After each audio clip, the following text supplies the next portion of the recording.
Hey, happy Wednesday. Welcome back to another episode of Morning Coffee with your host, Rick Alexander. So, for the next 2 days, I'm going to do a best of series where I air a couple of messages that aired.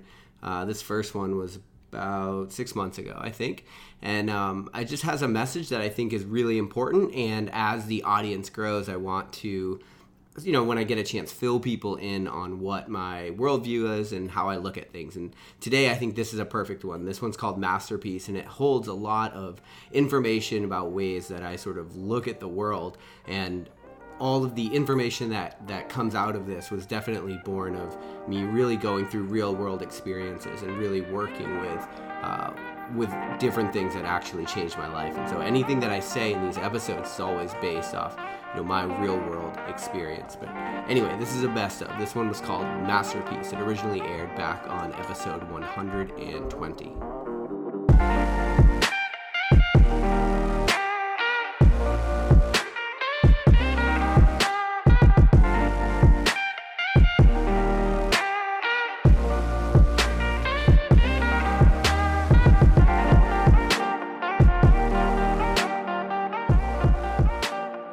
This week I had every intention of continuing the theme from last week, which is this idea that we seem to learn a lot of given truths about life and we kind of just blow past them.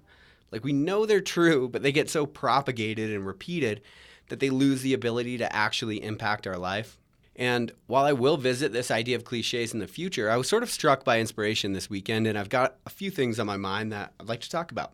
The first thing that I'd like to do is for you to take a quick second and sort of inventory your life. Like, really think about all of the different aspects of who you are.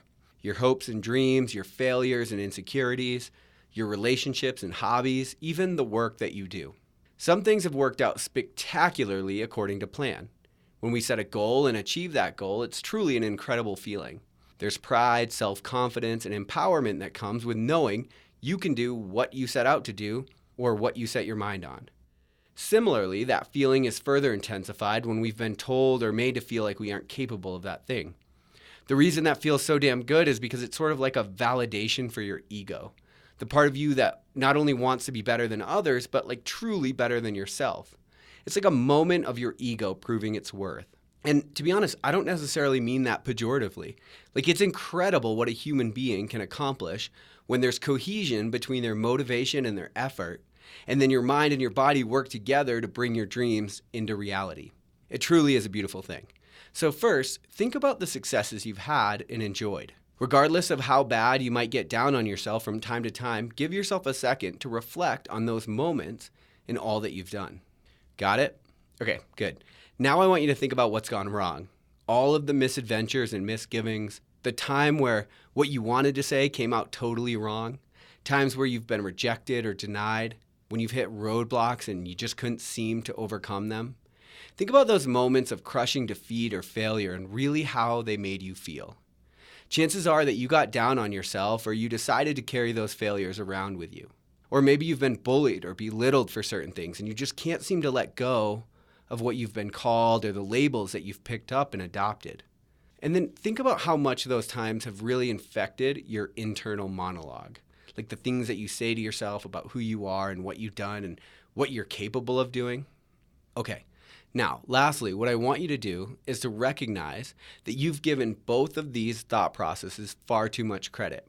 Or more accurately, you've given yourself far too much credit. We all think as if we're the star in our own show or movie. We internalize feelings of joy and feelings of sadness, and we always try to control the situations because after all, it is all about us. Now, part of me is telling you this because I want you to recognize that regardless of how things have gone up until now, it doesn't matter in the way that you think it does. See, if it were guaranteed that everything you wanted worked out and was successful, it'd be cool as hell at first. The money and the accolades would be enough to buy anyone temporary happiness. But eventually, what you would be is bored out of your mind. And the reason is that humans have such a limited capacity of intellectual processing power. The reality is that we make the best decisions that we can, and we do the best we can with what we're given. But what you're given isn't even a 100th of the actual situation. There are variables and facts that you'll never recognize in the moment, but all of which are playing a role in the way that your life turns out. There's always a stirring or a commotion going on below the surface of our lives. The thing you're saying today is being heard by someone worlds away. The failure that you're shouldering, which feels like your entire world is collapsing, is actually just moving you 2 feet to the right so that you can meet that person that's going to change your life a decade from now or 2 decades from now. The fact is that we can do our best to make all of our successes happen, but because we never know the full story, we're only capable of making our lives only so good. When they become great is when we accept the truth that is beyond our current grasp. And that truth is the fact that there's a completeness below the surface of everything that is broken. And because we can only see part of the picture, our tendency is to want to pass judgment on ourselves because we only see the piece we're holding, and it looks broken. But the truth is that one day you'll recognize that all of the parts of your life that appear broken are simply puzzle pieces that haven't yet found their match. Like your true masterpiece is going to be built with all of the broken pieces of your life that you are currently holding. You just don't see the other side of them. And most likely that you're currently passing judgment on yourself for. The accomplishment of something you want is one thing. The unfolding of a universe that is hell-bent on you living a powerful and meaningful life is another thing altogether. But you'll never actually see all that this life has in store for you if you don't let go and accept what is. Don't praise or admonish yourself as if you're the only force at work in your life. Instead, just recognize that you are doing the best you can with what you've been given. And as you're ready and as you're open, you'll be given more. The world isn't this cold, dark place. It's alive and vibrant, and you get to be part of it. Set your aim, do your best, and know that your best work isn't a matter of forcing everything you've ever wanted. It is instead a reflection of how open you are to what could be, and how hard you continue to work with the tools that you are being provided. If you live in the past, either because of something good or something bad, you are making contact with the world around you based on what has already transpired. Is it a wonder if your future doesn't appear amazing when you are literally basing your life off old information? If you want to live your masterpiece fully, then you have to learn to make contact with your environment as you are and as it is, while understanding that what's below the surface is even more important than what you see now. I love you guys. I'll talk to you tomorrow on Morning Coffee. I got a faulty parachute, I got a stranger's friend, an exciting change in my butcher's blend. A symbol on the ceiling with the flick of a switch, yeah, my newfound hero in the enemy's ditch, yeah.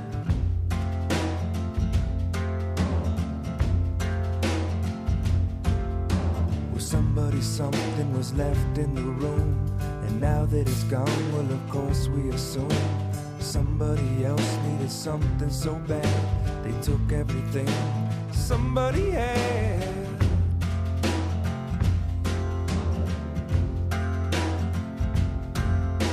Losing hope is easy when your only friend is gone, and every time you look around, well, it all just seems to change.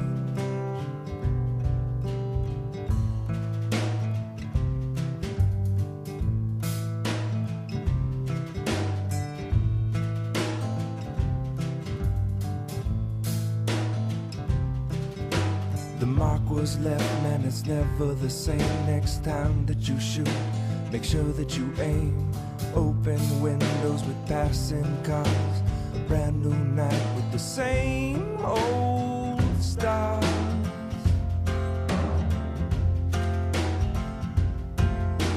Losing hope is easy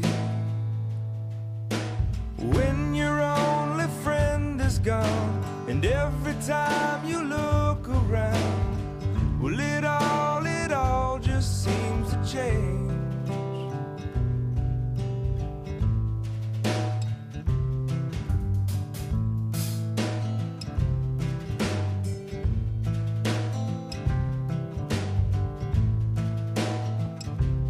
Feed the fool a piece of the pie, make a fool of his system, make a fool of his mind, give him bottles of lies, and maybe he'll find place in heaven, 'cause he might just die.